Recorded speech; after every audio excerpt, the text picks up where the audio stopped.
Cuando estaba solo, José Arcadio Buendía se consolaba con el sueño de los cuartos infinitos. Soñaba que se levantaba de la cama, abría la puerta y pasaba a otro cuarto igual, con la misma cama de cabecera de hierro forjado, el mismo sillón de mimbre y el mismo cuadrito de la Virgen de los Remedios en la pared del fondo. De ese cuarto pasaba a otro exactamente igual, cuya puerta abría para pasar a otro exactamente igual y luego a otro exactamente igual hasta el infinito. Le gustaba irse de cuarto en cuarto como en una galería de espejos paralelos, hasta que Prudencio Aguilar le tocaba el hombro. Entonces regresaba de cuarto en cuarto despertando hacia atrás, recorriendo el camino inverso y encontraba a Prudencio Aguilar en el cuarto de la realidad. Pero una noche, 2 semanas después de que lo llevaron a la cama, Prudencio Aguilar le tocó el hombro en un cuarto intermedio y él se quedó allí para siempre, creyendo que era el cuarto real. En el año 2004, si no me equivoco, iba a ser seleccionada para un curso en México con quien era considerado el mejor periodista del siglo XX, Richard Kapuscinski. Y me acuerdo que era el primer día del taller, estábamos todos, varios periodistas de distintas partes de Latinoamérica sentados esperando con mucha expectativa al periodista polaco, que después resultó ser un encanto también, cuando de repente se abre la puerta del salón donde estábamos recibiendo clases y oímos una voz que dice: vengo a recibir clases con el maestro. Y quien entró en ese momento y quien dijo esas palabras era nada más y nada menos que García Márquez. García Márquez nos acompañó durante ese taller como los 3 días, sí, los 3 días estuvo con nosotros. Incluso recuerdo que hubo una discusión muy sabrosa sobre el uso de la grabadora o no, porque tanto Kapuscinski como García Márquez eran detractores de la grabadora. Y entonces recuerdo que uno de los participantes en el taller puso una grabadora en la mesa. Inmediatamente los dos saltaron y le dijeron: no queremos ese aparato por aquí, olvídense. Después yo me acerqué, logrando superar la timidez que me daba estar frente a esos 2 maestros, y recuerdo que García Márquez me firmó uno de sus libros y debajo de su firma me dibujó una flor. Una flor de esas infantiles, así con 4 pétalos, pero era una flor dibujada por García Márquez, que ya era un privilegio. En el año 2008, 2009, en Monterrey, en México, se celebraba un seminario de periodismo y fuimos invitados de aquí de Venezuela, Teodoro Pekoff y yo, y en ese seminario, bueno, aparte pues de su discurso, Teodoro promovió con él o le pidió a él que participara en una especie de conversatorio con un grupo de periodistas. Participaron aproximadamente unos 30, 40 periodistas para conversar de algunas experiencias, particularmente de sus experiencias profesionales acá en Venezuela, que como se sabe, él trabajó con revistas de La Cadena, trabajó también en la revista Momento y escribió un libro que se llama Cuando yo era feliz e indocumentado, que fueron esos años caraqueños, donde él resume algunos de sus extraordinarios cuentos. Estuvimos conversando, ya él estaba con problemas de memoria, y él yo le había pedido para Últimas Noticias que él enviara un saludo aquí a Venezuela, y él lo estuvo pensando y finalmente me dijo: no, mejor, chico, que no mandar nada porque va a haber varias interpretaciones y no quisiera estar yo ahí en el centro de esa controversia. Yo le llevé un ejemplar de una edición de 100 años de soledad del mismo año 67 de esa época, y él, claro, muy cariñosamente me lo dedicó, ¿no? Y lo tengo como una de mis joyas bibliográficas. Bueno, mi encuentro con el Gabo fue en enero de 1994. Yo me encontraba en Cartagena de Indias con mi familia. Mi familia, por el lado de mi papá, es colombiana. Y bueno, estábamos de vacaciones y en el momento del desayuno, que bajamos al comedor, pues al frente del mar, con vista al mar, veo que en una de las mesas estaba nada más y nada menos que Gabriel García Márquez, y estaba con un señor que a primera vista no sabía quién era. Pero claro, yo me emociono y le digo a mi tío: oye, ya está García Márquez, tengo que ir a saludarlo.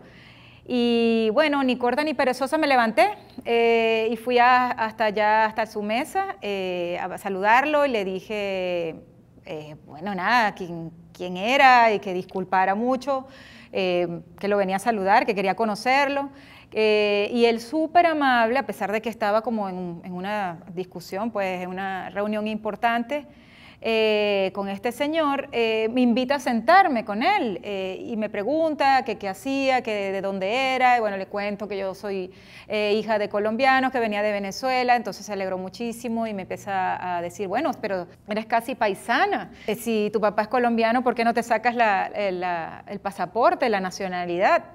Cuando le dije también que era periodista, y bueno, yo tenía muy poco tiempo de graduada, también, bueno, nada, teníamos como muchas cosas en común, y la conversa fue muy, muy amena, y en ese momento no existían los teléfonos inteligentes, yo tenía mi cámara con la que había ido de vacaciones, le pido que por favor al compañero con quien estaba sentado, que si podía tomarme una foto, y dice, no, pero aquí el famoso es él, no lo reconoces, es Sergio Cabrera, el cineasta colombiano. En ese momento, hace 20 años, no tenía ningún prejuicio, o sea, solo pensaba que no me iba a atender mucho tiempo, porque claro, una persona de su importancia y con una agenda tan apretada, ¿cómo iba a tener tiempo para atender a una muchachita, ¿no?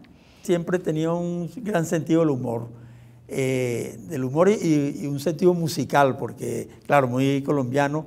En esa oportunidad en el seminario de Monterrey en México, él fue el que organizó una especie de tenida con música colombiana.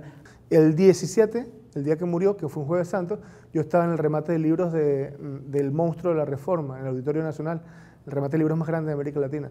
Mientras estaba comprando un par de libros, sonó pues la voz en los parlantes que decía que pedían un minuto de silencio, un aplauso, perdón, para Gabriel García Márquez, que acababa de morir. Y fue tanta la impresión de esos, no sé, 400, 500 personas que estaban allí, que nadie aplaudió como por 40, 50 segundos de la impresión terrible de tener la noticia. Y después el cuchicheo de todo el mundo, sí, fue que se murió, hubo un mar de aplausos, cosa que todo el mundo empezó a llorar, los niños lloraban y no sabían por qué, los papás lloraban y le explicaban quién era. Bueno, fue una cosa terrible. Un homenaje que le hubiese encantado a García Márquez, ¿no? Que es un homenaje, bueno, de un montón de lectores llorando. García Márquez se murió el mismo día que Úrsula Iguarán, su personaje matriarcal más famoso, la madre de todos los latinoamericanos. Pues. Mi amigo Jorge Ricardo, que está escribiendo otra crónica a su vez, me dice, oye, ¿qué sentiste, no? Cuando estuviste en el Auditorio Nacional, le dije, bueno, se me cayó el alma a los pies. Quizás lo más resaltante de toda esta situación es que García Márquez logró engañarnos hasta el final, ¿no?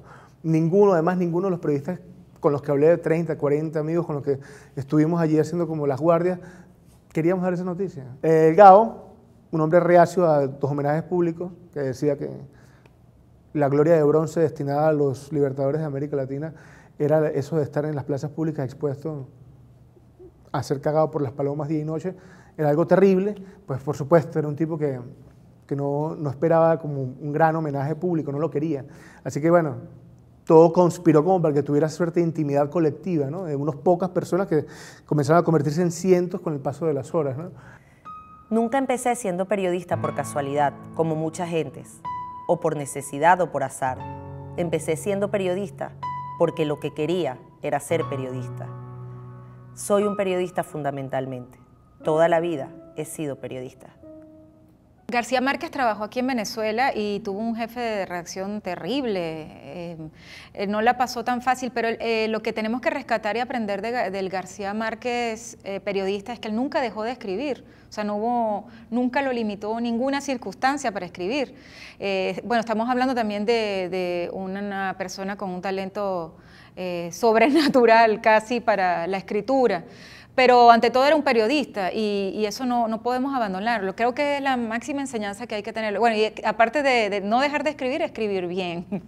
Aspirar a escribir siempre lo mejor que se pueda.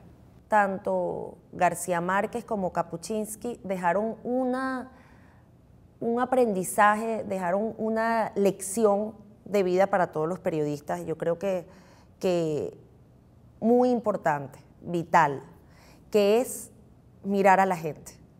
Hicieron del periodismo un producto tan importante y tan elaborado y y tan hermoso como puede ser una pieza literaria. Más allá de lo meramente informativo, que a los dos les tocaba hacer, porque los dos en un momento fueron periodistas diaristas. Ellos lograron hacer que ese retrato que hacían de cada uno de sus incursiones en la calle diariamente se convirtiera en un retrato con trascendencia. Bueno, yo rescataría todo menos su adversión, su crítica a la entrevista. Él en todas partes decía que no valoraba la entrevista como un género periodístico y dijo que él nunca había escrito una entrevista y nunca daba entrevistas. Esto último tuvo que incumplirlo porque eran tal las exigencias, las demandas del periodismo en todas partes del mundo que dio muchas entrevistas tanto para prensa como radio y televisión, ¿no? No, nunca pude hablar con García Márquez. Y de hecho, siento que me hablaba desde todos sus textos. No necesité, he sido becario de la Fundación Nuevo Periodismo muchas veces.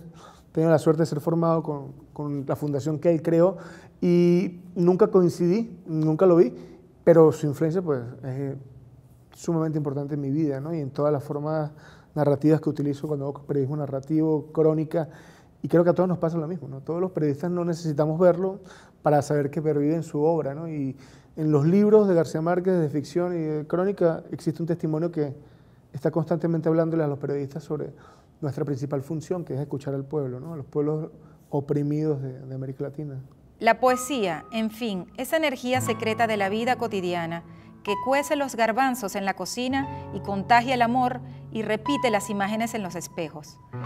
En cada línea que escribo, trato siempre, con mayor o menor fortuna, de invocar los espíritus esquivos de la poesía y trato de dejar en cada palabra el testimonio de mi devoción por sus virtudes de adivinación y su permanente victoria contra los sordos poderes de la muerte. El premio que acabo de recibir lo entiendo con toda humildad como la consoladora revelación de que mi intento no ha sido en vano.